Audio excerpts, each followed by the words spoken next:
I can't let this error in the intro go unnoted. This is not how you draw the moon and stars. The moon is half full, but the dark side should still be covering these stars. There's a whole minute physics video about this, how cartoons draw the moon wrong. Go watch it. So, which firework is your favorite, Dad? I don't know. I just like watching them together with you. God, this episode's setting up Greg as this likable father guy so he can betray Steven later and then get betrayed himself. Sometimes I think they really overdo the wholesomeness of Greg. I haven't really cleared this place out since your mom... Since she what, Greg? Can you say die in this kid's show or not? Other characters have said it. Why not you? Come on, say it. Say it. Here's Amethyst. Surprise. Thought you meant Pearl. What? I'm not letting Pearl see this. Amethyst's room is full of junk. She knows how to handle a mess. You know what? I literally can't find any holes in that logic. Pearl would certainly go overboard. Amethyst might not go overboard enough, but I think it beats having someone else throw away something that might be important. Pearl certainly wouldn't ask before throwing most of this stuff away. If you look at Steven's sweater from above, it looks like the European Union flag. I don't know about this. Hey man, it's cool. I've seen your junk before. So this episode gives really strong vibes that Greg and Amethyst were hooking up at one point after Rose died. There's no hard evidence toward this because this is a kids show and the only thing they can do is have innuendos. It's also entirely possible that Amethyst is just making a joke to make Greg uncomfortable. Both options seem equally plausible. Keep, sell, burn. What do you think? I don't know if we should burn anything. They do have a lava pit in the temple. Why burn when you can melt it in molten rock? That might cause some kind of mini eruption, though. I think I saw a video about that once. Keep. Whoa, hold on. Aren't we supposed to be throwing stuff away? Are you crazy? You got some seriously good junk in here, man. Yeah, I have to agree. Like, in just this shot where she says this, there's this big-ass speaker, a lamp, some furniture, a fridge. I know Greg can't use any of that because he lives in his van, but this isn't all just trash. Most of it is, though, don't get me wrong. Amethyst just doesn't know what things are worth. With her being immortal, I can't blame her. Much like in Laser Light Cannon, I'm having trouble analyzing anything in the background here. Most of it is stuff that never appears again or has any plot relevance, especially since the storage unit is emptied by the end of this episode. Most of this extra doesn't appear again. Can I have these? Hold on. Let me see some of those first. Yeah, I think you'll like this one. That being said, I would like some help identifying the books in these boxes. I'm sure they're all references, but there's no way I can guess all of them. I just haven't read enough books. If you know, let me know in the comments. I know this is based on The Heart is a Lonely Hunter. It also sounds like a reference to that Yes song. Much better than the owner of a lonely heart. You bought this? Oh, good point. I've always thought of these singing fish things as gag gifts, not something someone would buy and hang up in their own home, unironically. You know what I hadn't considered until now? Greg had the light cannon in this storage unit, and I'm finding it extra strange now. Like, if he had that, why doesn't he have like a bunch of other gem weapons or tools that belong to Rose Quartz? Why was it only the light cannon? Yeah, it was one of those gem things that don't show up after season 1, so it suffers from the same weirdness. Is that Little Butler? Oh, where have you been all these years? Little Butler, that's you. Amethyst, what's Little Butler? Oh, man. Steven, we used to watch these all the time when you were little. I didn't quite have the implied timeline in my head, but Greg says they watched it when he was little. That means Greg and Amethyst were hanging out with each other, helping each other cope with the loss of Rose. More on that in a little bit. I was going to say something about this storage unit having power outlets, how that's pretty uncommon, but Greg doesn't plug this TV in at all. It's powered by batteries or gem magic or something. An orphan boy with sass and pep got dropped off on our mansion step. Little Butler, Little Butler. This song is one of the two things that people remember this episode for. Little Butler is iconic. Also, this dog's name is Dirtbike. That's probably the coolest dog name I've ever heard. Oh man, is this a pilot? They didn't even have the dot yet. Oh, yeah! They just had a cat named Money!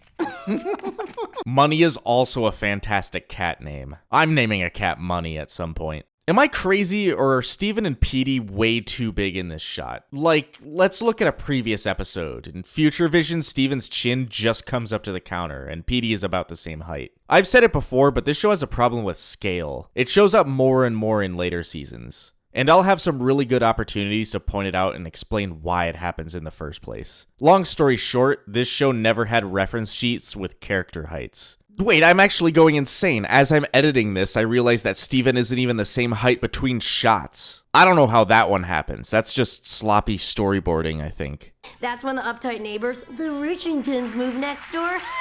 They're a riot. Well, I never. Well, I always. Whoever did the sound design in this episode gets an A+, because they absolutely nailed the pacing of a sitcom like this. The laugh tracks and one-liners may not be funny out of context, but it totally sounds like any other sitcom would if you were to turn on the TV in the middle of an episode. Like this? Yeah, you guys are killing it. These were the shirts that Steven said he could take off Greg's hands at the beginning of this episode. I never drew that connection until now. This mustache eye patch guy shows up in a bunch of background shots, and I can't let him go unmentioned because his design is so unique. But he doesn't play a single role throughout the whole show. He's like the opposite of what you should do when designing a background character. Are they hanging out again? What do you mean again? They better not be watching that dumb show. They used to disappear for days, watching those obnoxious tapes over and over and over, until Until what? I don't know. One day they just stopped. I love how this whole story is told through subtext. Nothing is ever told to Steven or the viewer explicitly. This episode is a masterclass in show don't tell. Everyone who has seen this episode can put the pieces together and find out that Greg and Amethyst hung out after Rose died, and at some point Greg had to break it off to take care of Steven, at which point Amethyst got jealous and shapeshifted into Rose like she does later in the episode. And if you couldn't put those pieces together, well, I just did. There you go. I almost made a point about how all the tapes seemed to be properly rewound earlier, but now I know this TV has not only a VCR built in, which is already cool as fuck, but the VCR has an automatic rewinder. This TV was top of the line when it came out, I swear to God. I've got the 2-part Hawaii special. But Steven really wanted me to do New Year's. He'll be fine. He's Steven. He's tough. I wanted to be there. Here, it would have been like this. Whoa, fireworks! Hey, Dad, come on. Now let's watch some Little Butler. Drug allegory. Yeah, this is a drug allegory. At least that's how I see it. Little Butler is a metaphor for some sort of substance that can be abused, be it alcohol, nicotine, weed, or some other drugs. And this episode is Greg relapsing due to peer pressure from Amethyst. The shapeshifting, however, I think that's its own thing. Shapeshifting adds a unique twist to the scene that can only really be done in Steven Universe. This scene only works in this show, and it's fantastic for that. Well, what about me, huh? I had someone who was always there for me until she started hanging out with you.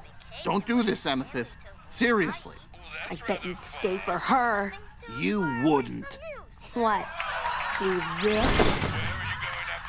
This is Amethyst's unforgivable moment. So many characters have them, but for some reason a lot of people consider Amethyst a bad person for this. Not a bad character, but a bad person. And people say it's because she never apologizes, but some people aren't good at apologizing through words. That's just real. She apologizes through actions. Taking care of Greg's storage unit is an apology through action. Fixing the photo is the same thing. She didn't have to do all that, but she did because she knew she had to do something to try to make amends. That's the opposite of being a bad person. She made a mistake and did something to apologize, and then doesn't make that same mistake. That's character growth. All you Amethyst haters out there are fucking blind to this.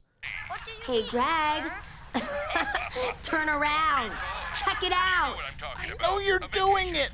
I want to be friends again. I really do. But I can't let you do this to me again. Stop! A lot of people say they don't like this scene because it makes them uncomfortable, and that's entirely on purpose. This scene is supposed to make you uncomfortable because it's supposed to make Steven uncomfortable. Scenes like this aren't for everyone, same for things like horror, gore, sex scenes, etc. But I love this shit. It's not a good moment for Amethyst, but this scene is so well done. The dialogue, the lighting, the sound design with the sitcom laugh track in the background, it's all specifically constructed to make you uncomfortable. Stop! Was that Steven causing the TV to cut out? That is a power of his, apparently, but it doesn't get brought up until future. This might be the only time it ever appears in the main show. I get it. It's hard to deal with stuff from the past. You want to put it off because there's tons of it, and it's really heavy, and it means a lot to you, so it's hard to let anything go. But you gotta, because this thing is full! Seriously, when did you even have a cow? This double meaning is also awesome. The storage unit being a metaphor for the baggage between Greg and Amethyst is genius. This scene is up there for me, man. Maybe even like top 10 scenes in the whole show. Was this your idea? Well, It was Amethyst's idea. These boxes are made of the same stuff Doug Dimmadome's hat is made of. You know, Doug Dimmadome, owner of the Dimsdale Dimmadome. I just thought we could take all this stuff back to the temple. It can fit in my room. That way you don't have to throw anything away. Oh, I'm for sure going to be looking for some of Greg's old stuff when we get to scenes in Amethyst's room later. Actually, I think there's only one, maybe 2 episodes in Amethyst's room up ahead. What's with the temple not showing up in later seasons? For having no action and only taking place in 2 locations, this episode accomplishes a lot. I was worried going in that I wouldn't have a lot to say, but just that climax alone has a ton going on. That scene really does all the heavy lifting in this episode. It's an incredible combination of character development for both Greg and Amethyst, and a history lesson about the two. Like I said earlier, there wasn't anything stated explicitly, but the episode lays out all the pieces in front of you to put together yourself. Aside from that final scene though, this episode doesn't really have a lot going on. Little Butler is a highlight, I already said that. The episode itself takes place on New Year's, which seems like a forgettable detail. It fits the theme of the episode, leaving things behind, new beginnings, etc. But in regards to the rest of the show, it doesn't really impact anything. Not much continuity in this one in general. Character development though, that's where the value is. And if you want to see new episodes of Gemology a week before they premiere on YouTube, you can subscribe to my Patreon for just a couple bucks. The link is in the description as always. Shoutouts to my journeyman patrons, Henri Wickers, Bananas Are Violet, Boomblorp, Gage M, Cinderant, Scala LD, and the Tamara. Also shoutouts to these apprentice patrons. Next episode is Marble Madness. Peridot returns. Kinda, not in person.